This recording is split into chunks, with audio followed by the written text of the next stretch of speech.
예배하는 자 되어 온전히 영과 진리로 주를 예배하자.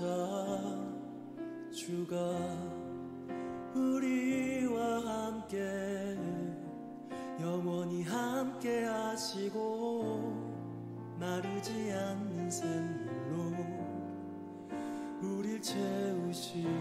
우리 모두 예배하는 자 되어 온전히 영과 진리로 주를 예배하자. 주가 우리와 함께 영원히 함께 하시고 마르지 않는 샘물로 우릴 채우시리라.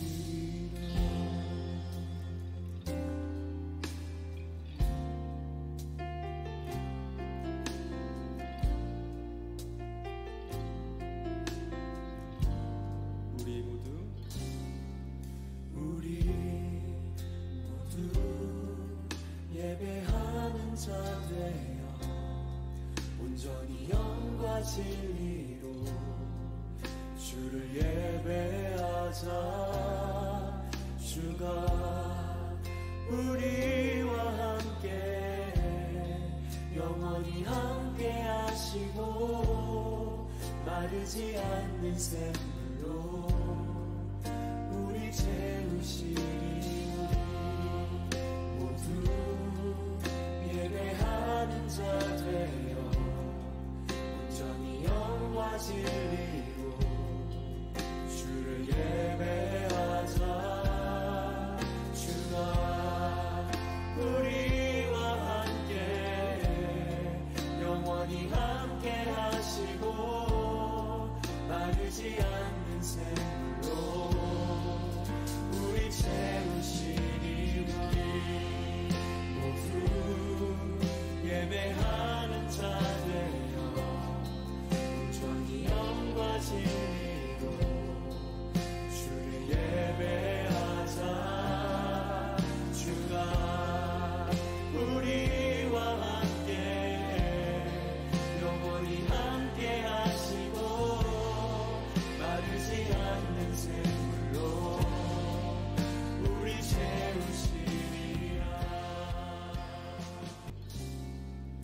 우리 모두 예배하는 자 되어 온전히 영과 진리로 주를 예배하자.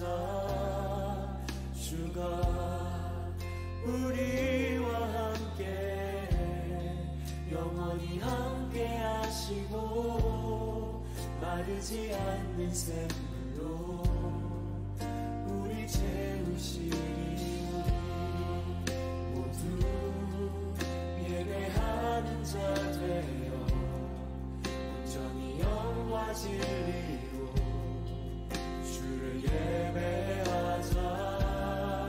주가 우리와 함께 영원히 함께 하시고 마르지 않는 샘물로 우리 채우시리. 우리 모두 예배하는 자 되어 온전히 영과 진리로 주를 예배하자. 주가 우리와 함께 영원히 함께 하시고 마르지 않는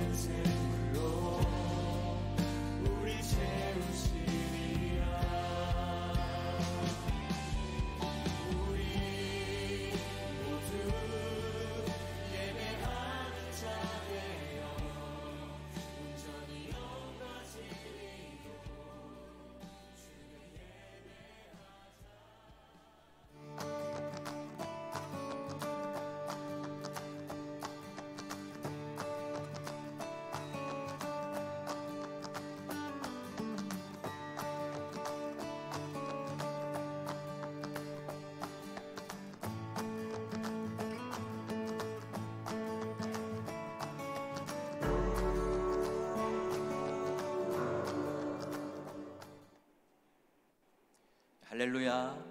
9월의 마지막 주일 한미장로교회 3부 예배 나오신 모든 분들을 주님의 이름으로 환영하고 축복합니다. 오늘 반가운 얼굴들이 많이 보이는데요, 앞뒤 좌우에 계신 분들과 인사 나누시며 서로 환영합니다. 축복합니다. 인사 나누시기 바랍니다.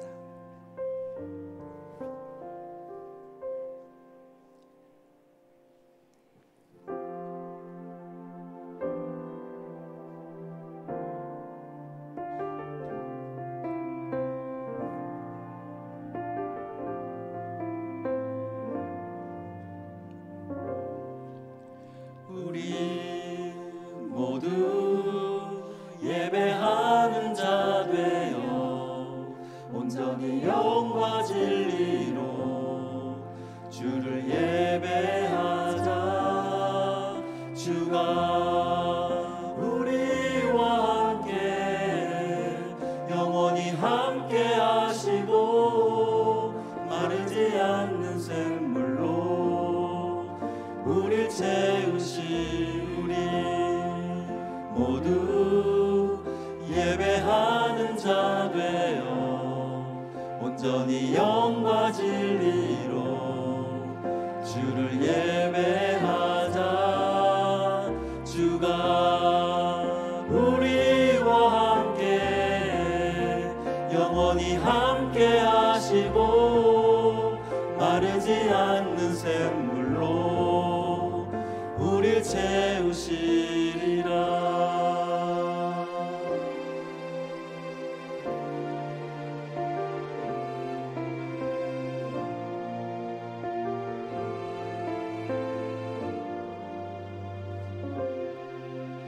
우리 모두 예배하는 자 되어 온전히 영과 진리로 주를 예배하자. 주가 우리와 함께 영원히 함께 하시고 마르지 않는 샘물로 우리 채우시. 우리 모두 예배하는 자 되어 온전히 영과 진리로 주를 예배하자. 주가 우리와 함께 영원히 함께 하시고 마르지 않는 샘물로 우릴 채우시리라. 우리 모두 예배하는 자 되어 온전히 영과 진리로 주를 예배하자. 주가 우리와 함께 영원히 함께 하시고 마르지 않는 샘물로 우릴 채우시. 우리 모두 예배하는 자 되어 온전히 영과 진리로 주를 예배하자. 주가 우리와 함께 영원히 함께 하시고 마르지 않는 샘물로 우릴 채우시. 우리 모두 예배하는 자 되어 온전히 영과 진리로 주를 예배하자. 주가 우리와 함께 영원히 함께 하시고 마르지 않는 샘물로 우릴 채우시리라.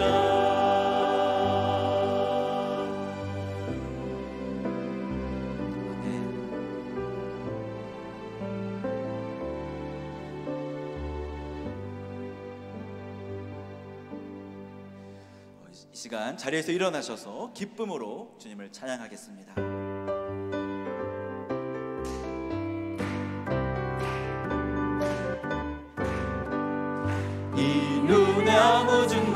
시간이 되어도 믿음만을 가지고서 늘 걸으며 이 귀에 아무 소리 아니 들려도 하나님의 약속이 이 눈이 보기에는 어떠하든지 이 눈이 보기에는 어떠하든지 이미 얻은 증거대로 늘 믿으며 이 맘에 의심 없이 살아갈 때에 우리 소원 주 안에서 이루리. 걸어가세 믿음 위에 서서 나가세 나가세 의심 버리고 걸어가세 믿음 위에 서서 눈과 귀에 아무 주님의 거룩함을 두고 맹세한 주 하나님 아버지는 참 미쁘다. 그 귀한 모든 약속 믿는 자에게 능치 못할 무슨 일이 있을까. 걸어가세 믿음 위에 서서 나가세 나가세 의심 버리고 걸어가세 믿음 위에 서서 눈과 귀에 아무 죄 걸어가세 걸어가세 믿음 위에 서서 나가세 나가세 의심 버리고 걸어가세 믿음 위에 서서 눈과 귀에 아무 죄 그리 아니하실지라도 아니하실지라도 감사해요. 주님 뜻을 믿기 때문이죠. 그리 아니하실지라도 사랑해요. 합력해서 선을 이루어요. 언제나 나를 향한 신실한 사랑, 우리를 향한 그 크신 사랑, 우리가 함께 높이며 주를 찬양해. 할렐루야 하나님께 영광. 그리 아니하실지라도 감사해요. 주님 뜻을 믿기 때문이죠. 그리 아니하실지라도 사랑해요. 합력해서 선을 이루어요. 언제나 나를 향한 신실한 사랑, 우리를 향한 그 크신 사랑, 우리가 함께 높이며 주를 찬양해. 할렐루야 하나님께 영광. 언제나 나를 향한 언제나 나를 향한 신실한 사랑, 우리를 향한 그 크신 사랑, 우리가 함께 높이며 주를 찬양해. 할렐루야 하나님께 영광. 할렐루야 하나님께 영광. 할렐루야 하나님께 영광. 할렐루야 하나님께 영광의 박수 올려드리겠습니다. 네. 이 시간 자리에 앉으셔서 계속해서 찬양하며 나아갑니다.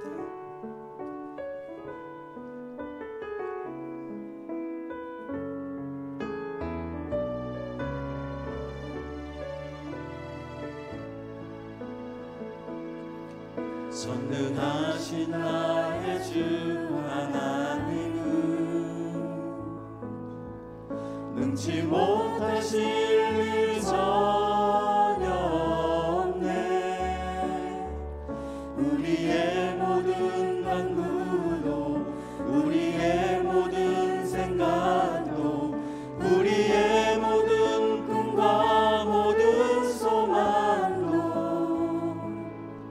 신실하신 나의 주 하나님은 우리의 모든 괴로움 바꿀 수 있네. 불가능한 일 행하시고 죽은 자를 일으키시니 그를 이길 자 아무도 없네. 주의 말씀 의지하여 깊은 곳에 금을 던져 오늘 그가 놀라운 일을 이루시는 것 보라. 주의 말씀 의지하여 믿음으로 금을 던져 믿는 자에게 늙지 못하. 주의 말씀 의지하여 주의 말씀 의지하여 깊은 곳에 금을 던져 오늘 그가 놀라운 일을 이루시는 것 보라. 주의 말씀 의지하여 믿음으로 금을 던져 믿는 자에게 늙지 못함 없네. 믿는 자에게 늙지 못함 없네. 나의 믿음 주께 있네. 나의 믿음 주께 있네. 십자가 능력이 내 영광 되었네. 주께서 우리를 승리케 하셨네. 나의 능력 나의 소망 주께 있네. 나의 믿음 주께 있네. 십자가 능력이 내 영광 되었네. 주께서 우리를 승리케 하셨네. 나의 능력 나의 소망 주께. 목소리로만 찬양합니다. 나의 믿음 나의 믿음 주께 있네. 십자가 능력이 내 영광 되었네. 주께서 우리를 승리케 하셨네. 나의 능력 나의 소망 주께 있네. 나의 믿음 나의 믿음 주께 있네.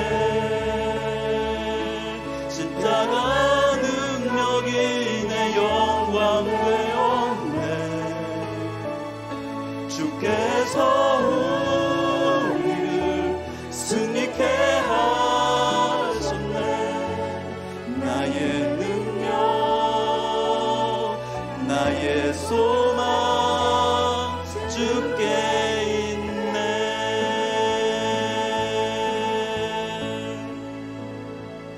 시간 기도의 자리로 나아갑니다.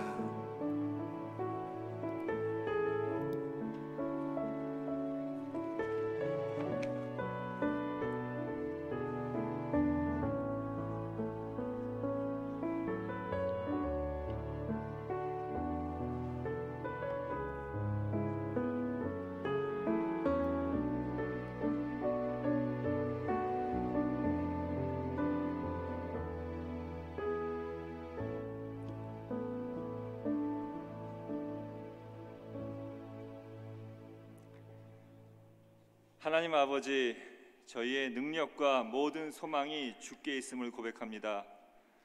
어둠 가운데 있던 저희를 빛으로 이끄시어 승리케 하신 주님께 다시 한번 감사와 영광을 올립니다. 많은 은혜를 허락하셨음에도 불평과 불만 가운데 살아왔습니다. 말씀대로 산다고 노력하였지만 여전히 저희 삶의 많은 부분이 죄 가운데 있음을 고백합니다. 주님, 이 시간 용서하여 주시옵소서. 이제는 죄를 향하여 달려갔던 이전의 모습을 버리고 죄로부터 돌이켜 주님께서 기뻐하시는 그 길을 향하여 나아가기를 원하오니 성령님 함께 도와주시옵소서. 비전 컨퍼런스를 은혜 가운데 마치게 하시니 감사합니다. 이번 컨퍼런스를 위해 많은 분들이 도움의 손길을 주셨습니다. 주제 강의와 워크숍을 인도해 주신 목사님들, 실행위원들과 여러 봉사자들, 그리고 한민호의 여러 교회들, 하나님 나라의 귀한 사역에 쓰임받은 그들의 수고를 기억하여 주시고 여러 강사, 목사님들을 통하여 받은 도전의 말씀들이 각자의 삶과 속한 교회를 통하여서 열매 맺음으로써 주님께서 영광 받으시옵소서. 하나님 아버지, 한미교회 이제 회복을 향해 나아가고 있습니다. 저희들 오직 주님만을 신뢰하고 앞으로 나아가오니 저희를 인도하여 주시옵소서. 지친 성도님들에게 위로와 새 힘을 허락하여 주시고 서로가 서로를 격려하며 교회를 주님 앞에 바로 세우는데 힘을 합하게 하여 주시옵소서. 특히 지금은 공청과 청빙 과정 중에 있사오니 주님께서 예비하신 직분자와 목회자를 찾을 수 있는 분별력을 위원들에게 더하여 주시기를 간절히 기도드립니다. 팬데믹 이후로 세상이 급속하게 변화하고 있습니다. 그 가운데에서 교회와 성도들이 어떠한 길을 가야 할지 저희들 주님 주시는 지혜가 필요합니다. 이를 위해 새롭게 청빙해 오실 담임 목사님과 당회 전 성도가 무릎 꿇게 하시고 주님께서 허락하실 놀라운 미래를 소망하며 바라보게 하여 주시옵소서. 연로하신 부모님들의 영적, 육적 건강을 코로나 상황 가운데서도 지켜주시고 노년의 삶이 주님과 동행하는 축복의 삶이 되게 하여 주시옵소서. 저희의 교육부 자녀들이 세상의 가치를 무분별하게 따라가지 않게 하시고 주의 말씀을 붙들고 주의 자녀로 구별된 삶을 살도록 하시옵소서. 담임 목사님이 안 계신 가운데서도 성도들이 영적으로 무뎌지지 않도록 말씀과 기도로 인도해 주시는 최정수 목사님, 박경훈 전도사님, 김범수 전도사님, 안젤라 전도사님, 이순옥 목사님, 최지혜 목사님을 붙들어 주시고 여러 부서에서 최선을 다해 봉사하시는 많은 직분자들과 봉사자들에게 주의 은혜를 더하여 주시옵소서. 오늘 이동호 목사님께서 주님의 음성을 대언하실 때 듣는 모두에게 주께서 주시는 감동이 있게 하시고 말씀을 통해 결단하는 귀한 시간이 되게 하여 주시옵소서. 모든 것을 주님께 맡기오며 이 모든 말씀 예수님의 이름으로 기도드립니다. 아멘. 전능하사 천지를 만드신 하나님 아버지를 내가 믿사오며 그 외아들 우리 주 예수 그리스도를 믿사오니 이는 성령으로 잉태하사 동정녀 마리아에게 나시고 본두 빌라도에게 고난을 받으사 십자가에 못 박혀 죽으시고 장사한 지 사흘 만에 죽은 자 가운데서 다시 살아나시며 하늘에 오르사 전능하신 하나님 우편에 앉아 계시다가 저리로서 산자와 죽은 자를 심판하러 오시리라. 성령을 믿사오며 거룩한 공예와 성도가 서로 교통하는 것과 죄를 사하여 주시는 것과 몸이 다시 사는 것과 영원히 사는 것을 믿사옵나이다. 아멘.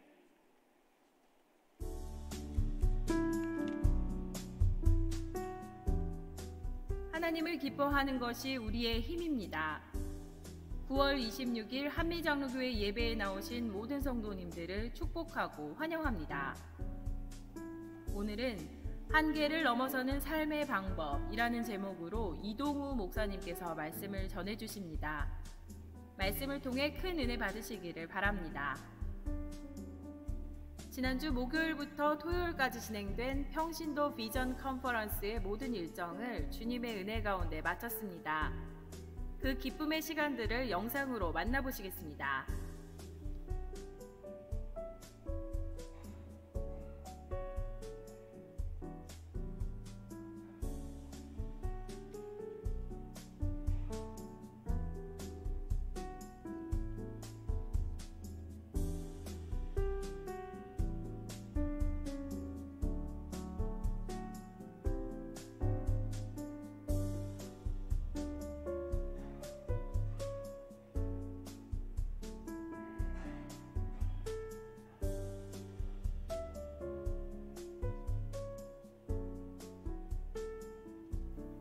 수고해주신 모든 분들께 감사를 드립니다. 첫 번째 소식입니다. 지난 9월 12일 선출된 공천위원회와 청빙위원회가 매주마다 모여 교회의 미래를 위해 고민하며 기도하고 있습니다. 보이지 않는 곳에서 땀 흘리며 수고하는 모든 위원회 분들에게 위로와 격려를 부탁드리며 우리 모두 주님의 교회를 세워나가는 일에 계속 기도로 동참해 주시기를 바랍니다. 공지사항입니다. NC KPC 희년 심포지엄 This is our story가 10월 18일부터 3일간 덴버에서 진행이 됩니다. 참가비는 100불이며 참가를 원하시는 분은 홈페이지를 통해서 자세한 내용 확인해 주시기 바랍니다. 마지막 소식입니다. 할렐루야 나잇이 10월 31일 주일 오후에 진행됩니다. 할로윈이라는 세상 문화의 어둠을 그리스도의 빛으로 비추는 할렐루야 나잇에 주변의 아이들을 많이 초청해 주시기 바랍니다. 지금까지 하나님의 꿈, 보냄받은 우리, 한미교회 소식이었습니다. 오늘 예배를 통해 하나님께서 내려주시는 은혜를 사모하며 예배의 자리로 함께 나아갑시다. 오늘 하나님께서 저희에게 주신 말씀은 마가복음 9장 38절로 50절 말씀입니다. 마가복음 9장 38절로 50절 말씀입니다. 요한이 예수께 여짜오되 선생님, 우리를 따르지 않는 어떤 자가 주의 이름으로 귀신을 내쫓는 것을 우리가 보고 우리를 따르지 아니하므로 금하였나이다. 예수께서 이르시되 금하지 말라. 내 이름을 의탁하여 능한 일을 행하고 즉시로 나를 비방할 자가 없느니라. 우리를 반대하지 않는 자는 우리를 위하는 자니라. 누구든지 너희가 그리스도에게 속한 자라 하여 물 한 그릇이라도 주면 내가 진실로 너희에게 이르노니 그가 결코 상을 잃지 않으리라. 또 누구든지 나를 믿는 이 작은 자들 중 하나라도 실족하게 하면 차라리 연자 맷돌이 그 목에 매어 바다에 던져지는 것이 나으리라. 만일 내 손이 너를 범죄하게 하거든 찍어버리라. 장애인으로 영생에 들어가는 것이 두 손을 가지고 지옥 곧 꺼지지 않는 불에 들어가는 것보다 나으니라. 만일 내 발이 너를 범죄하게 하거든 찍어버리라. 다리 저는 자로 영생에 들어가는 것이 두 발을 가지고 지옥에 던져지는 것보다 나으니라. 만일 내 눈이 너를 범죄하게 하거든 빼버리라. 한 눈으로 하나님의 나라에 들어가는 것이 두 눈을 가지고 지옥에 던져지는 것보다 나으니라. 거기에서는 구더기도 죽지 않고 불도 꺼지지 아니하느니라. 사람마다 불로써 소금 치듯함을 받으리라. 소금은 좋은 것이로되 만일 소금이 그 맛을 잃으면 무엇으로 이를 짜게 하리요. 너희 속에 소금을 두고 서로 화목하라 하시니라. 아멘.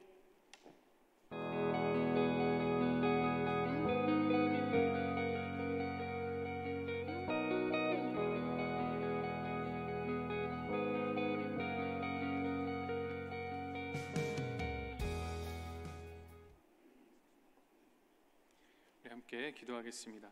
주님, 우리 삶에 허락하신 많은 것들이 있음에 감사드립니다. 주님, 우리가 때로는 불안감에, 때로는 불확실한 미래에 대한 걱정 때문에 감사할 것들보다 불평과 불만이 먼저 떠올랐습니다. 그러나 오늘 이 주일 가난한 마음으로 주님 앞에 섭니다. 우리가 가진 모든 것, 우리에게 주신 생명, 우리가 숨쉬며 먹고 마시고 살아갈 수 있는 환경, 마음을 함께 나눌 수 있는 가족과 형제 자매, 이 모든 것들을 주님께서 우리에게 허락하셨고 선물로 주셨으며 이 모든 것이 주님에게서 왔음을 깨닫고 우리 삶에 감사하는 마음을 갖고 살아갈 수 있도록 도와주십시오. 이 시간 주님께 드리는 우리의 예물을 기뻐 받아주십시오. 주님, 이뿐 아니라 우리의 모든 삶도 주님 앞에 드립니다. 하나님의 나라를 위해서 우리를 사용하여 주십시오. 주여, 이 시간 간구하오니 주 앞에 모인 우리 모든 성도들의 기도를 들으시고 응답해 주십시오. 육신과 마음의 건강 문제로 고통받는 형제 자매와 함께 하소서. 경제적 문제로 고통받는 자매, 형제와 함께 하소서. 인간 관계로 인해 고민하는 형제, 자매와 함께 하소서. 자녀들을 위해 기도하는 부모들과 함께 하시고 그 기도를 들어주십시오. 또한 마음에 간절한 소원을 가지고 기도하는 모든 이들의 기도를 들어주십시오. 주님, 무엇보다 우리가 평화 가운데 살아가게 하옵소서. 평화가 없는 곳에는 그리스도의 제자로서 우리가 평화를 이루며 살아가게 하옵소서. 늘 우리의 기도를 들으시고 돌보시는 하나님을 바라봅니다. 모든 말씀 예수 그리스도의 이름으로 감사하며 기도합니다. 아멘. 여러분, 만나 뵙게 돼서 반갑습니다. 별로 안 반가우세요? 반갑습니다. 저는 로스앤젤레스에서 온 이동우 목사입니다. 어떤 분들은 제 헤어스타일만 보시고 부디스트 몽크가 아닌지 모르시는 분들이 있는데 목사 맞고요. 지난 목요일부터 3일 동안 우리 한미교회에서 미국 장로교회 한인 남성교회 애뉴얼 컨퍼런스, 비전 컨퍼런스가 열렸습니다. 교회 정말 많은 분들께서 나오셔서 한 마음으로 열심히 섬겨주신 덕분에 모든 모임이 아름답게 이루어졌습니다. 이 자리를 빌어서 수고하신 모든 분들께 또 교인분들께 감사의 말씀을 드립니다. 우리 같이 박수 한번 쳐드릴까요?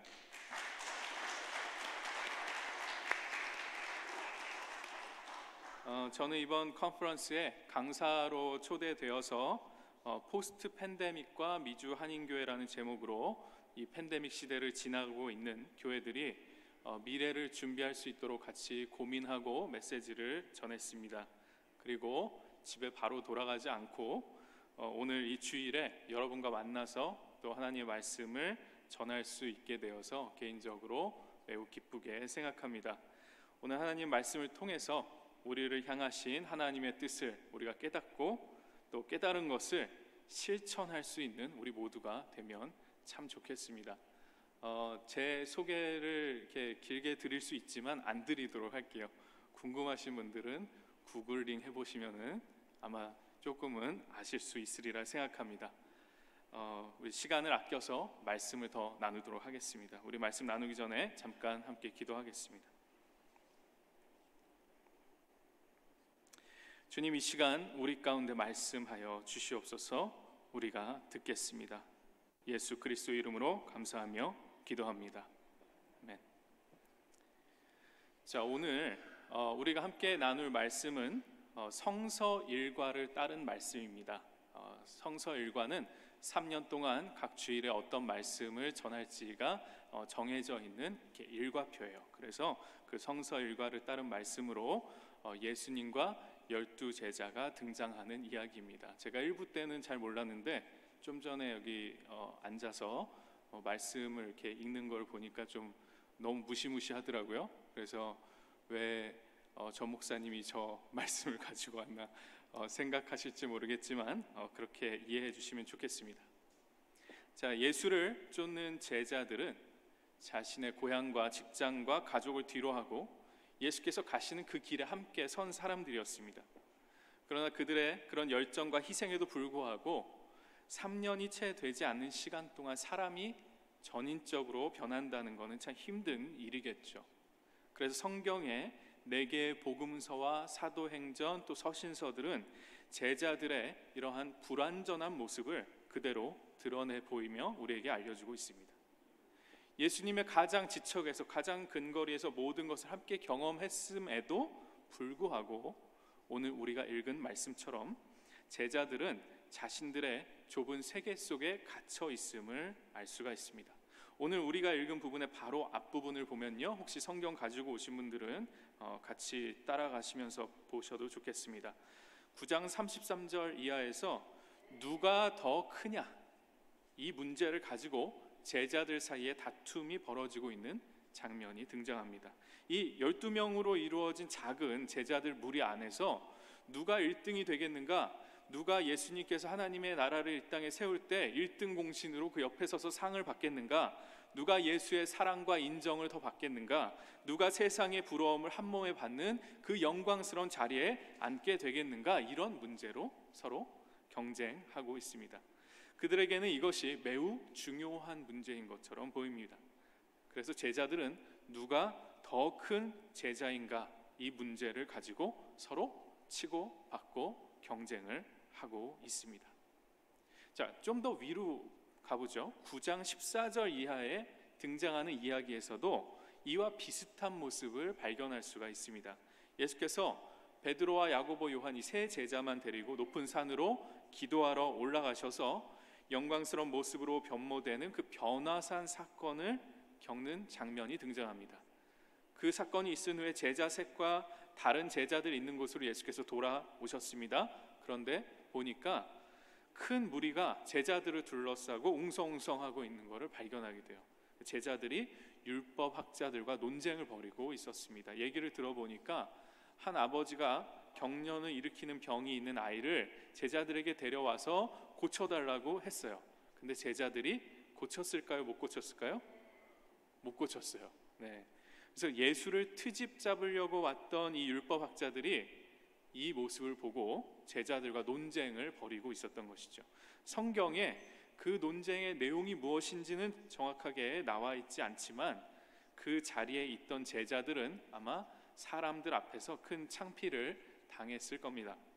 그리고 제자들의 이 믿음 없음으로 인해서 또 능력 없음으로 인해서 예수님까지도 같이 의심을 받지 않았을까 생각합니다.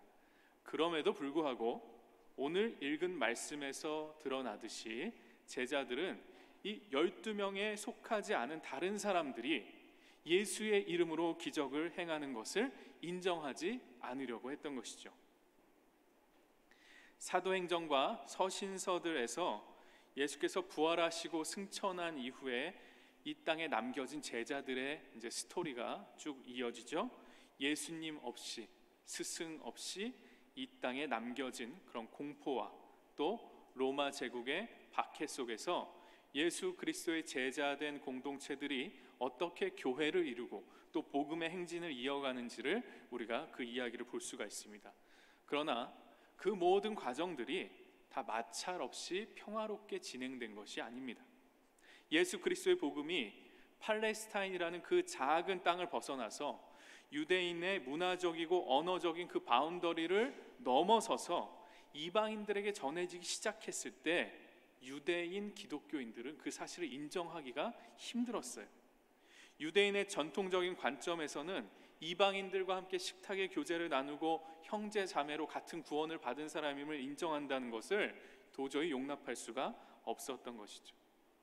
복음의 중심이었던 12제자를 중심으로 이루어진 이 이스라엘 교회가 그래서 큰 난관에 봉착을 하게 됩니다.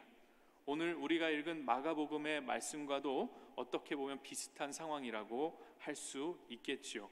유대인이 아닌 이방인들이 그리스도를 믿어 성령을 받고 그리스도인들이 된 사람들이 많아지기 시작했을 때 강성 유대인들, 그리스도인들은 이방인들이 구원을 받기 위해서는 할례를 행해야 한다고 아주 강하게 주장을 했습니다. 그래서 그 컨플릭이 있는 것이 사도행전에 나오지요. 또 예루살렘 교회의 베드로와 이 남은 제자들은 그것 때문에 아주 곤란한 상황에 처하게 되죠. 결국에는 베드로가 성령께서 보여주신 환상을 경험하고 이 문제는 다른 신에게 제사한 음식을 먹지 않고 고기를 핏째 먹지 않는 규율을 지키는 것으로 일단락이 됩니다.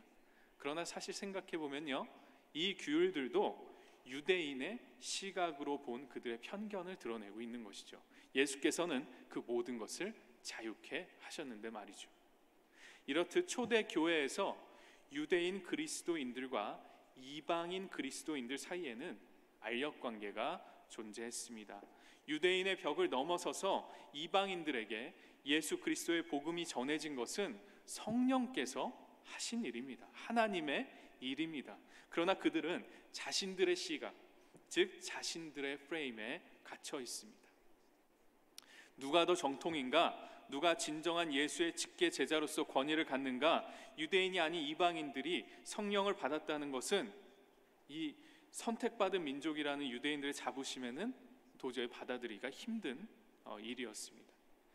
이 12명의 제자에 들지 못한 다른 사람들이 그래서 그런 기적을 행했을 때 이 12제자들은 그것을 인정하고 싶어 하지 않았던 것이죠. 그들이 갇혀있는 이 프레임은 1등 싸움, 정통 싸움, 권위에 대한 싸움에 대한 것이었습니다. 이 다툼의 근본에는요, 결국에는 누가 힘을 더 가지겠는가, 어떻게 타인을 지배할 것인가 라는 힘과 권력에 대한 욕심이 자리 잡고 있습니다. 이것은 창세기에서 다루고 있는 인간의 근본적인 욕심에 대한 것이기도 해요. 자, 우리 창세기 한번 생각을 해볼까요? 하나님과 같아지고자 한 아담과 하와의 이야기, 또 천하를 지배하고자 한 바벨탑 이야기, 또 동생에게 권력을 빼앗긴 가인과 아벨의 이야기, 또 형제 간의 권력 다툼을 한 에서와 야곱의 이야기, 또 요셉과 그의 형제들 이야기, 이 이야기들에서 우리는 기독교 신학 전체를 관통하고 있는 인간의 죄악된 본성을 발견할 수가 있습니다. 바로 타인을 억누르고 지배하고자 하는 권력과 힘에 대한 욕망으로 세상을 바라보는 아주 좁은 시각입니다. 이제부터 이 시각을 프레임이라고 부르도록 해보죠.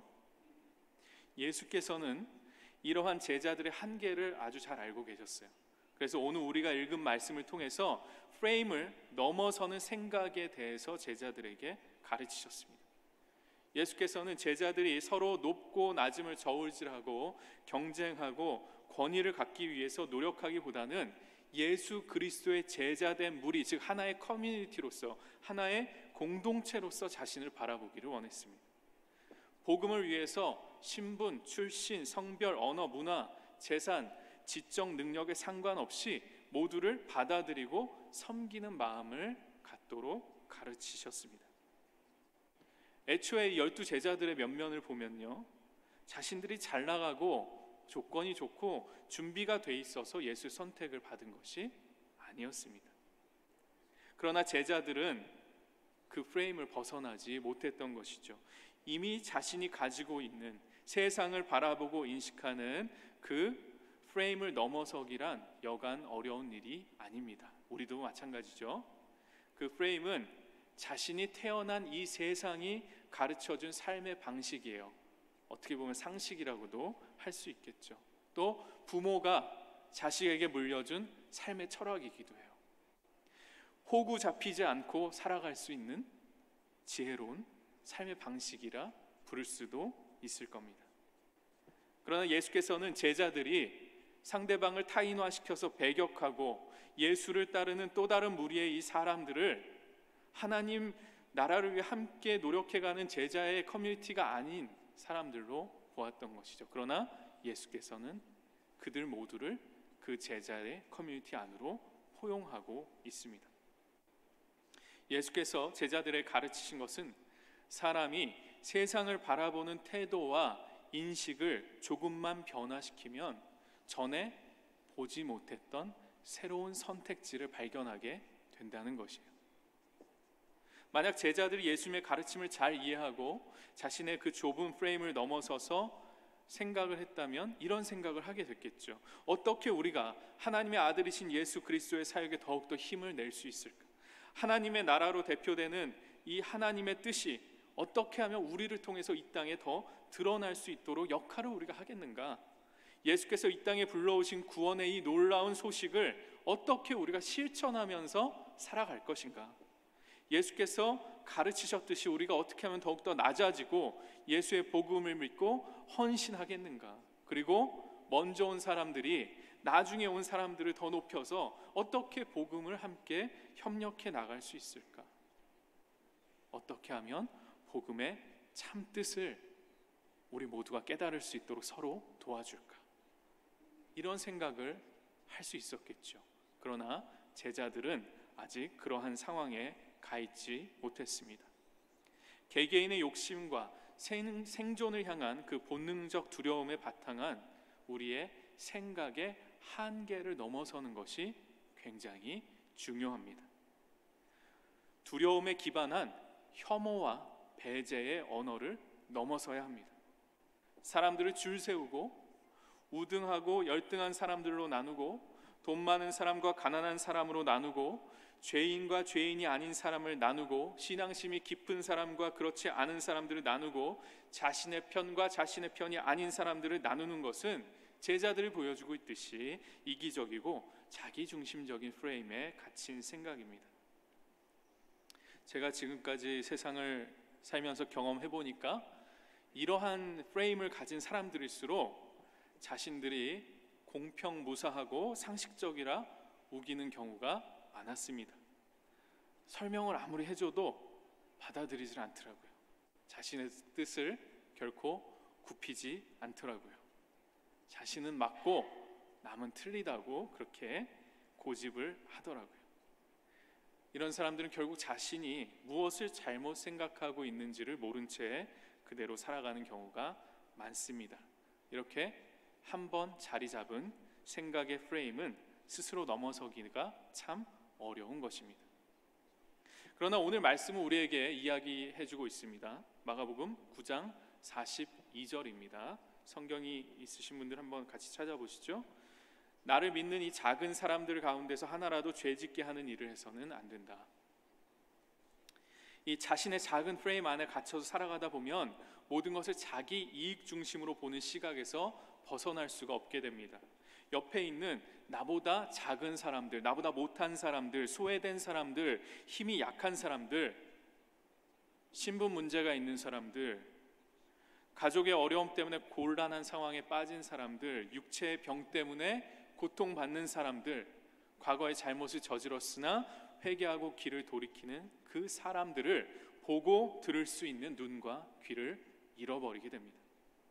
그들을 향해 내밀어줄 손을 잃어버리게 되죠. 그들을 방문할 발걸음조차 잃어버리게 됩니다. 예수 그리스도의 복음은 그래서 우리에게 도전합니다. 마태복음 25장 40절 이하입니다. 여기 내 형제 자매 가운데 지극히 보잘것없는 사람 하나에게 한 것이 곧 내게 한 것이다. 여기 이 사람들 가운데서 지극히 보잘것없는 사람 하나에게 하지 않은 것이 곧 내게 하지 않은 것이다. 성경은 우리에게 세상의 방식과는 반대되는 생각을 가르치고 있습니다. 누가복음 9장 48절은 우리에게 또 이렇게 말씀합니다. 너희 가운데서 가장 작은 사람이 가장 큰 사람이다. 예수 그리스도의 복음은 큰 사람들, 권력이 있고 힘이 있고 부유한 그 사람들을 위한 것이 아닌 작은 사람들을 향해 있습니다. 우리 BTS 노래 중에 뭐가 있죠? 그렇죠. 아시는 분들이 계셔서 참 다행입니다. 예. BTS 잘 안 좋아하시나 봐요. 예. 저는 매우 좋아하는데 작은 사람들을 돌아보는 것이 기독교 정신이에요. 결국 자기 중심의 시각에서 벗어나서 모두를 하나님의 자녀된 공동체로 볼 때 너와 내가 다르지 않음을 깨닫게 되는 것입니다. 그것이 바로 예수께서 가르치신 진정한 이웃 사랑을 실천하게 되는 일입니다. 이것이 하나님 나라의 원리이고 예수님의 가르침이죠. 우리가 이러한 자기 중심적인 프레임을 넘어설 수 있도록 가르쳐 주시는 또 한 가지 방법이 있는데 그것은 바로 근시안적인 시각을 벗어나는 것입니다. 오늘 우리가 말씀에서 발견하는 이 제자들은 어떠한 시각을 가지고 있을까요? 제자들은 매우 짧은 근시안적인 관점을 가지고 상황을 바라보고 판단하고 있습니다. 제자들은 자신들의 그 그룹 12제자가 아닌 다른 제자들의 무리를 경계하고 배척하죠. 우리가 잘 아는 유명한 말 중에 오늘의 적이 내일의 동지가 될 수 있다는 말도 있고 또 적의 적은 나의 아군이라는 말도 있습니다. 근데 제자들의 이 근시안적인 프레임에서는 적으로 간주되던 이 무리들이, 이 제자들의 무리들이 내일의 동지가 될 수도 있는 일이죠. 그러나 제자들은 아주 짧은 관점에서만 이 문제를 보고 판단하고 있습니다. 그런데 여러분 한번 같이 생각해 볼까요? 1년 후에, 2년 후에 예수님께서 십자가에 죽으시고 부활해서 승천하신 이후에 제자들이 이 땅에 남겨지게 되었을 때 관점에서 이 이야기를 다시 생각해 봅시다. 그때가 되면 이 12제자를 비롯한 오늘 말씀에 나오는 그 다른 제자의 무리들은 모두 그리스도 교회의 한 제자로서 하나의 하나님의 말씀의 공동체로 부름받은 형제 자매가 되는 것이죠. 그들은 앞으로 로마 제국의 박해를 함께 견뎌내고 초대교회를 세워나가는 동료가 되는 것입니다. 그리고 다음 세대로 그들의 신앙을 전수하는 신앙의 1세대로서의 역할을 함께 감당하게 될 것이었어요. 만약 제자들과 우리 모두가 이런 근시안적인 프레임에 사로잡히지 않고 대신 하나님의 영원의 관점, 즉 창조와 구원의 관점에서 우리의 삶을 또 우리의 먼데인 라이프의 일상의 일들을 바라보게 된다면 어떤 변화가 그럼 일어날 수 있을까요? 아마 현재의 문제에 사로잡혀서 이 근시안적인 프레임에 갇혀 있는 결정만을 우리가 하지는 않을 겁니다. 영원의 관점에서 바라본다면 오늘 내가 힘든 일 때문에 절망에 빠져서 부정적인 시각에 사로잡힌 채로 자기 자신을 스스로 망가뜨리는 그런 파괴적인 결정을 하지 않아도 된다는 것을 깨닫게 될 것입니다. 파괴적인 결정이 뭡니까?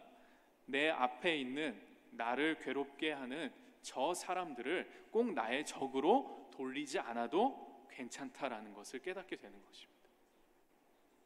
오늘 나의 적으로 보이는 저 사람들이 하나님의 관점에서는 나와 동일한 하나님의 귀한 창조임을 깨닫게 된다면 그 사람들을 꼭 적대시하지 않아도 괜찮다는 것을 깨닫게 되는 것입니다. 여러분, 죄는요 그리스어로 하마르티아라고 합니다. 이 하가 조금 된 발음인데 하진 않겠습니다. 이 말은요 표지를 잃었다라는 의미예요. 표지를 잃었다는 것은 우리를 향한 하나님의 뜻을 우리 삶에서 이뤄내고 있지 못한 상태를 말하는 겁니다. 예수 그리스도께서 가르치신 표지판 그 방향을 향해서 나아가지 못하고 전혀 다른 방향으로 내어 달리고 있는 상태를 말하는 거예요. 그리고 그 방향대로 살아가는 것이 너무 오래되다 보니까 습관이 돼서 스스로 벗어나지 못하는 상태에 이르게 된 거죠. 여러분, 우리는요 죄를 너무 레걸리스틱하게, 너무 법률적으로만 이해하는 경향이 있어요. 이러한 것을 하면 죄고 이러한 것을 하지 않으면 죄가 아니고 이렇게 생각하는 것을 법률적인 죄 이해라고 합니다. 그러나 기독교 신학은 죄에 대해서 그렇게 얘기하고 있지 않아요. 죄는 삶의 방향을 잃어버린 상태이고 하나님 중심이 아닌 자기 중심으로 살아가고 있는 상태를 말하는 거예요. 오늘 본문 49절 이하에서 이야기하고 있는 소금의 역할이라고도 할 수 있겠죠. 자신의 프레임에 갇혀서 하나님의 뜻을 따르지 못하는 상태가 된 것을 소금이 짠맛을 잃은 상태라고도 할 수 있겠습니다. 그 상태가 바로 죄에 빠져 있는 상태죠. 하나님은 사라지고 자신만이 가득한 상태입니다. 그리스어로 회개는 메타노이아라고 합니다. 이 말은 말 그대로 풀어보면 깨달은 후에, 깨달은 뒤에 라는 뜻을 가지고 있어요. 조금 더 풀어서 이야기를 해보자면 잘못된 방향을 깨닫고 돌이키다 라는 실천적 의미를 담고 있습니다. 깨닫기만 하는 인식의 영역에서 회개가 끝나는 것이 아니라 돌이켜 방향을 바꿔 나아가다라는 행동의 의미를 내포하고 있는 것이죠. 여러분, 이 예를 잘 보여주고 있는 것이 돌아온 탕자, 둘째 아들의 이야기입니다. 누가복음 15장에서 아버지의 유산을 미리 받아서 타국에서 모든 재산을 탕진하고 폐인처럼 살다가 갑자기 아버지를 기억해내고 생각과 마음을 달리하고 자리하고 있던 그 곳에서 돌이켜서 아버지 집을 향해서 발걸음을 향하는 모습, 그것이 바로 회개의 인식적인 또한 행동적인 요소를 잘 보여주고 있는 것입니다. 생각의 방향이 바뀌지 않고 행동이 변하지 않는 회개는 진정한 회개가 아니에요. 발걸음의 방향을 바꾸는 일이 진정한 회개의 시작입니다. 프레임을 넘어서는 일이 바로 이 회개의 결과로서 나타나야 하는 것이죠. 우리 인간을 피부색이나 사용하는 언어나 나고 자란 문화나 경제적 능력을 이유로 삼아서 차별하고 구분짓고 혐오와 배제를 일삼으면서 편가르게 하는 것이 바로 우리 인간이 가진 죄악된 본성이고 우리가 가지고 있는 프레임이에요. 제자들은 인간으로서의 이러한 한계를 뚜렷하게 보여주고 있습니다. 그런데 이러한 모습이 우리에게 낯설지 않죠. 그게 바로 우리의 모습이기도 하기 때문입니다. 우리가 모두 이 땅에 태어나서 그렇게 배우고 살아왔기 때문이에요. 우리는 이 본성의 본질을 잘 살필 필요가 있어요. 이 본성은 인간의 두려움에 기반하고 있습니다. 인간은 동물들과 마찬가지로 낯선 것, 이해할 수 없는 것들을 어떻게 봐요? 위험으로 봐요. 즉각적으로 위험으로 간주하고 피하 구분을 확실히 해서 적을 공격해야 자신이 살아남을 확률이 높다고 생각합니다. 제자들은 자신들끼리 권위 싸움을 하다가 예수의 직계 제자들이 아닌 다른 무리들이 예수의 이름으로 기적을 행하는 것을 듣고, 자신들은 못했는데 하는 것을 듣고 질투심에 사로잡혔어요. 자신들의 권위가 무너진다고 생각했어요. 그래서 그들을 잠재적인 경쟁자들이라고 인식을 하는 거죠. 그리고 어쩌면 낯선 저 무리가 우리를 대체할 만한 사람들이 될지 모른다는 생각을 본능적으로 했을 겁니다. 그래서 예수의 제자로서 자신들이 그동안 누려왔던 레퓨테이션을 잃을까, 권위를 잃을까, 기득권을 빼앗길까 봐 두려움에 사로잡힌 것이죠. 그래서 예수님에게 문제를 제기하기 시작합니다. 예수님, 저 사람들이 허락도 받지 않고 당신의 이름으로 사람들의 병을 낫게 하고 기적을 일으킵니다. 그러니까 혼내주세요. 그러니까 못하게 해주세요 라고 말하고 있는 것이죠. 그들은 예수님의 입으로부터 배제하고 혐오하는 언어를 끌어내려고 노력하고 있는 것입니다. 그렇게 해야만 어떻게 돼요? 본인들이 안심할 수 있었기 때문이겠죠. 상황을 자신들이 컨트롤할 만한 상황으로 만들고자 했던 것이죠. 여러분, 제자들이 이랬어요. 예수님의 가장 가까이 있던 제자들이. 우리의 삶의 현실에서도 예수님께서 가르쳐 주신 대로 기존의 관계를 새롭게 바꿔나가는 일이 쉬운 일이 아니에요. 그러면 어떻게 우리가 그 일을 해나갈 수 있을까요? 어떻게 서로 사랑하고 부둥켜 안고 포용하는 하나님 나라의 원리를 현실화시킬 수 있을까요? 어떻게 저 사람이 나의 적이 아니라 동지다, 나의 친구다 라는 마음을 가질 수 있을까요? 오늘 말씀에서 우리가 깨달을 수 있는 방법을 알려주고 있습니다. 바로 목표를 재설정하는 거예요. 목표를 재설정함으로써 자신이 누구인가를 하나님과의 관계 안에서 발견하는 것이 중요해요. 재정의하는 것이 중요해요. 그것이 바로 우리 그리스도인들이 회개라고 부르는 것이에요. 길을 돌이키는 것, 가던 길을 돌아오는 것, 인식의 변화를 일으키고 삶의 방향을 재설정하는 것, 습관으로 굳어버린 라이프스타일을 변화를 이루는 것, 이것이 바로 진정한 회개의 모습입니다. 이러한 방향의 변화가 철야 예배나 수련회나 새벽 기도에서 눈물 콧물 흘리면서 울면서 기도한다고 자동으로 이루어지는 것이 아니에요. 자신의 잘못을 인식하고 깨닫는 단계를 지나서 삶의 행위로서의 변화를 이뤄내는 데까지 이르러야 합니다. 이것이 없으면 그냥 감정적 카타르시스를 한번 느낀 것뿐이에요. 한바탕 울고 웃으면서 일시적으로 감정이 풀린 것뿐입니다. 이런 일들은 심리학적으로는 도움이 되겠죠. 많이 도움이 된다고 합니다. 나쁜 건 아니에요.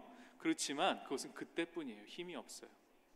근본적이고 진정한 삶의 변화는 행동과 말과 생각의 변화로 나타나야 하는 것이죠. 그렇기 때문에 진정한 의미의 회개는 목표를 재설정하는 것을 의미합니다. 이것은 개인의 욕심과 두려움을 넘어서는 하나님의 구원의 관점에서 모든 것을 바라보기 시작하는 것을 의미해요.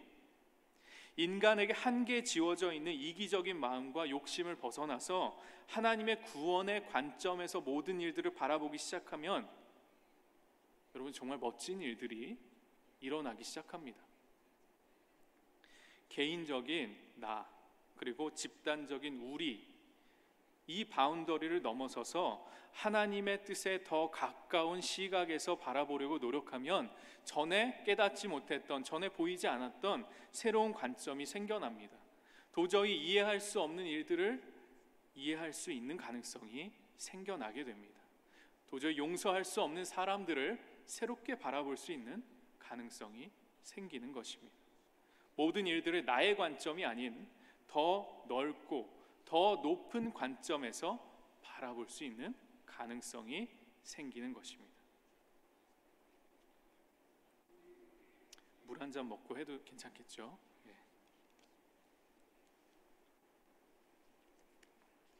심리학에서요, 이와 비슷한 것을 설명하는 개념이 있습니다. 이거를 심리학에서는 메타인지라고 불러요. 메타 커그니션이라고 하는데 1976년 미국의 발달 심리학자 존 플라벨이 만든 용어인데요, 인지 과정에 대해서 인지하는 능력을 뜻해요. 어렵죠? 무슨 얘기냐면 생각에 대한 생각이에요. 인식 너머의 인식. 다시 말하면 자기 자신을 스스로 관찰할 수 있는 능력, 자신을 객관적으로 볼 수 있는 능력을 의미해요. 자신이 뭘 알고 뭘 모르는지, 자신의 행동이 어떤 결과를 불러올지에 대해서 아는 능력이라고 할 수 있어요. 우리 기독교 신학 관점에서 이 메타인지는 죄로 향해 가던 길을 깨닫고 내가 잘못 가고 있었구나 깨달을 수 있는 능력이고, 가던 길을 돌이키는 자기 객관화의 능력이에요. 또한 한 개인의 차원을 넘어서서 생각할 수 있는 능력을 의미해요. 그리고 자신의 생각을 자신 개인의 관점뿐만 아니라 더 큰 커뮤니티, 공동체의 관점이나 하나님의 구원의 목표의 관점에서 바라볼 수 있는 신앙의 성숙함을 뜻하는 겁니다. 여러분 모두가 이러한 신앙의 성숙함을 이룰 수 있으면 참 좋겠습니다.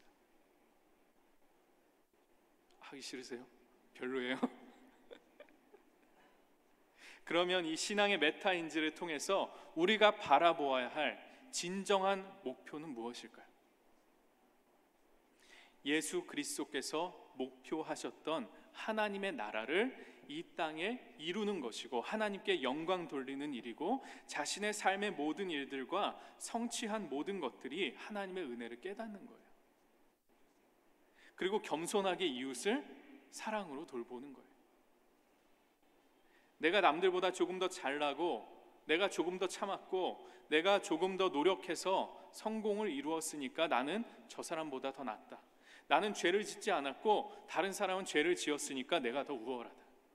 다들 나를 우러러 볼 만하다. 이렇게 자랑하고 우쭐대고 뽐내는 것이 되어서는 안 됩니다. 이거는 신앙의 메타인지, 즉 성숙함을 이루지 못한 행동이에요. 개인의 이기적인 사고방식 안에 아직도 젖어 있는 생각입니다. 오늘의 이 말씀 듣는 여러분 모두는 하나님 관계 안에서 여러분 자신을 다시 바라보고 자신의 궁극적인 삶의 목표를 깨달으시기를 주님의 이름으로 축원합니다. 신앙의 메타인지를 갖는 것은 성도들에게, 우리 그리스도인들에게는 전에는 깨닫지 못했던 새롭고 더 조화로운 선택지를 발견하게 되는 것을 의미해요. 새롭고 더 조화로운 선택지, 그것이 중요한 것입니다. 이것이 바로 신앙의 성숙함에 이르게 되는 것이죠. 오늘 우리가 읽은 마가복음 9장 후반부의 말씀에서 예수께서 죄에 대한 경고를 하시고 계시죠. 무시무시한 말씀들이 나오죠. 근데 예수께서는요, 당시 종교 지도자들과는 다르게 당시 종교 지도자들은 행위로서 한 것을 죄라고 생각했어요. 근데 예수께서는 그보다 한 발 더 나아가셔서 생각으로 지은 죄도 죄라고 하셨어요. 그러니까 이러한 엄격한 기준으로 죄를 바라보면 우리 중에 죄가 없는 사람이 없는 거죠. 그럼 모두가 죄인인데 그럼 모두 이렇게 눈을 뽑고 혀를 뽑고 팔과 다리를 자르고 이래야 하겠습니까? 여러분 오늘 모두 다 연자맷돌을 목에 메고 가시겠습니까? 그러면 안 되겠죠. 네. 우리가 문자적으로 이 말씀을 받아들이면 우리 중에 여기 있을 사람이 한 사람도 없겠죠. 그런데요 여러분, 이 말씀을 우리가 볼 때, 이해할 때 죄의 관점으로 우린 자꾸 그걸 보려고 해요. 근데 이 말씀은요 죄의 관점으로 해석하면 안 됩니다. 죄의 관점이 아닌 생명의 관점으로 봐야 돼요. 말씀에서 반복적으로 나오고 있는 얘기가 뭐예요? 성경을 한번 보세요. 어떤 단어가 계속 반복적으로 나오고 있습니까? 영생, 영생을 위한 것, 영생에 들어가는 것. 이 말씀은 죄의 관점이 아닌, 처벌의 관점이 아닌 생명의 관점으로 봐야 돼요. 자신의 본능적인 두려움을 뒤로하고 인식의 경계를 넘어서는 일은 자신의 팔과 다리를 잘라내는 것과 같은 희생을 요구하는 거예요. 당장 큰 손해를 입을 수 있는 결정을 해야 되는 일인 겁니다. 그러나 하나님의 나라의 관점에서는 결국 그것이 생명을 살리는 일이 될 수 있다는 겁니다. 이것을 깨닫는 것이 오늘 말씀의 핵심이에요. 우리 중에 있는 혐오와 배제의 생각을 제거하고 대신 작은 자 한 사람을 살리는 일, 생명을 살리는 일에 우리의 마음을, 우리의 리소스를 모으는 것이 더 중요하다라는 의미입니다. 사람들을 조건을 붙여서 혐오하고 배제하려는 그런 자신의 본능을 잘라내고 뽑아버리는 이 일이 삶의 관점에서 근본적으로 변화하는 일인 것입니다. 이것이 아까 말씀드린 우리 기독교에서 이야기하는 메타노이아, 회개의 기독교적인 의미입니다. 신앙의 메타인지를 이루는 일이죠. 처벌이 아닌 생명을 어떻게 살리는가의 관점에서 이 말씀을 바라보면 무시무시한 이야기가 아닌 은혜로운 말씀이 됩니다. 또한 말씀에서 등장하고 있는 소금이요, 소금은 50장 마지막에 어떻게 나와 있나요? 결국에 공동체의 화목을 위한 것입니다. 잘라내고 뽑아버려서 생명을 죽게 하는 것이 아닙니다. 잘못을 돌이키고 고치고 생명을 살리는 일이 되는 것이죠. 우리 인간이 가지고 있는 본능적인 차별과 배제로 드러나는 두려움을 제거하고 내가 중심이 되는 관점이 아닌 하나님 중심의 관점으로 변화해 가는 것을 오늘 말씀 우리에게 이야기해주고 있는 것입니다. 사랑하는 자매 형제 여러분, 오늘 이 말씀이 여러분의 삶에 도전하고 있는 것은 무엇입니까?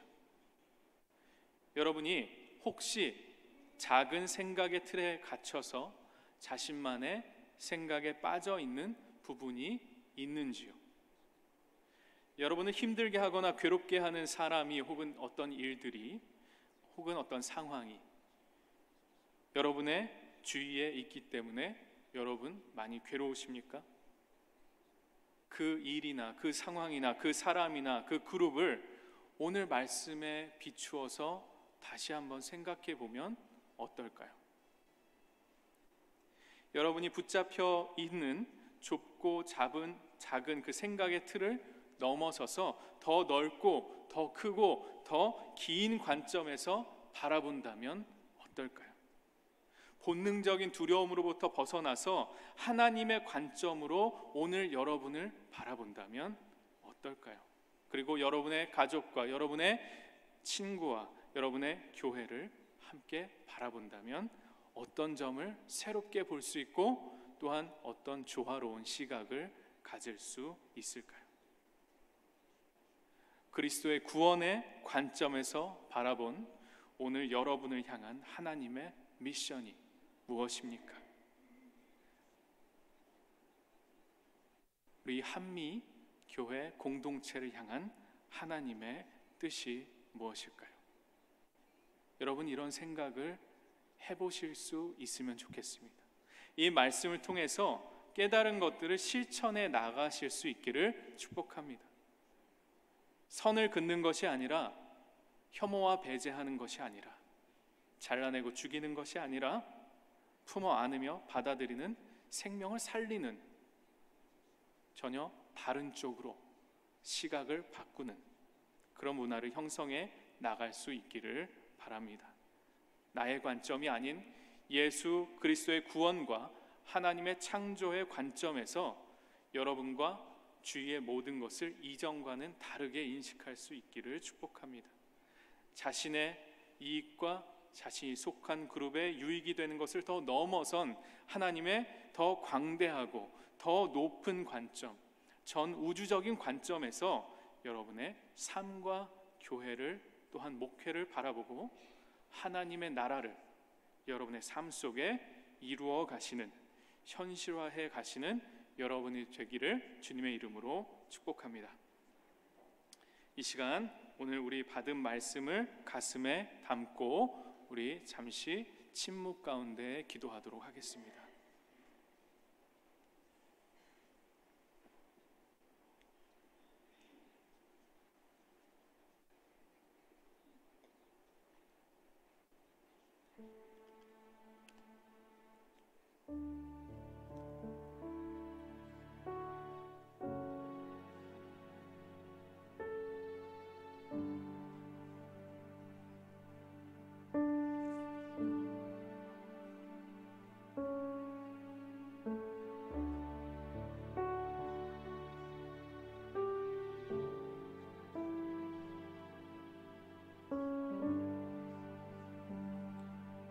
주님, 오늘 말씀을 들으며 깨닫습니다. 주님, 혹시 우리가 하나님 없이 나의 작은 생각의 틀에 갇혀서 나만의 생각에 빠져서 하나님의 뜻을 잊어버리고 잃어버리고 그렇게 나의 뜻대로 살아오진 않았는지 생각해 봅니다. 예수 그리스도의 뜻을 따라서 더 작은 자를 향해서 먼저 손 내밀지 못한 우리의 모습이진 않았는지 생각해 봅니다. 내 앞에 있는 어떤 문제가, 어떤 사람이, 어떤 환경이 나를 괴롭게 하는 것이라 생각했던 그러한 작은 생각의 틀에서 벗어나서 더 넓고 더 깊고 더 높고 더 긴 하나님의 시각에서 이 모든 것을 다시 바라보기 원합니다. 하나님과의 관계 안에서 우리 자신을 다시 재정의하기 원합니다. 우리 삶의 목표를 새롭게 하기 원합니다. 우리 교회의 목표를 새롭게 하기 원합니다. 성령님, 우리와 함께 하시고 도와주십시오. 전에 우리가 생각지 못했던, 바라보지 못했던 새로운 관점을 우리에게 주시고 조화로운 새로운 결정을 할 수 있는 우리가 되게 하여 주십시오.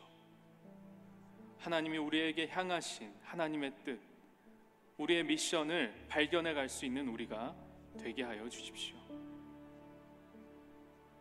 우리의 작은 생각을 따라서 선을 긋고 혐오하고 배제하는 것이 아니라 품어 안고 받아들이고 사랑하는 사람이 되게 하여 주십시오. 그런 공동체가 되게 하여 주십시오. 예수 그리스도의 구원과 하나님의 창조의 관점에서 바라보고 결정하는 우리가 되게 하여 주십시오. 하나님의 나라가 우리의 삶 가운데, 우리 교회 가운데 이루어질 수 있도록 축복하여 주시옵소서. 주님, 이 모든 말씀 예수 그리스도의 이름으로 감사하며 기도합니다. 아멘. 이 시간 자리에서 일어나셔서 마지막 찬양 드리시겠습니다.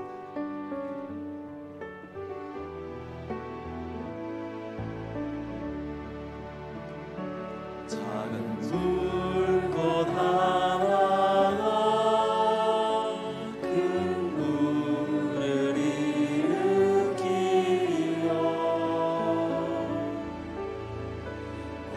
주 위사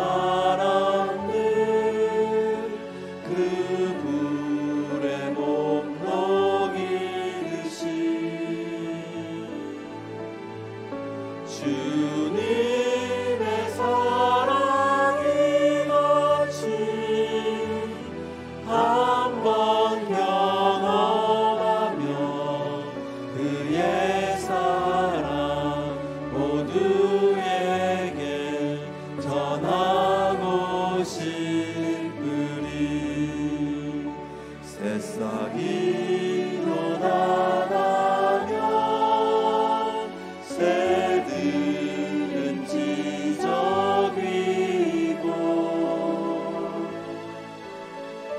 꽃들은 피어나 화창한 봄날이라네.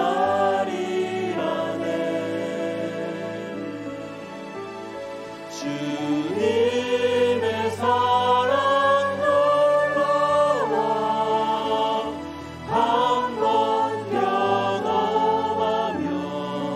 봄과 같은 새 희망을 전하고 싶으리. 친구여 당신께 이 기쁨 전하고 싶소. 내 주는 당신의 의지할 구세주라오.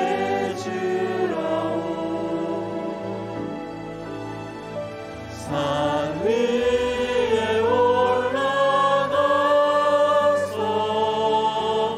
세상에 외치리. 내게 임한 주의 사랑 전하기 원하네. 산 위에 올라가서 산 위에 올라가서 세상에 외치리. 내게 임한 주의 사랑 전하기 원하네.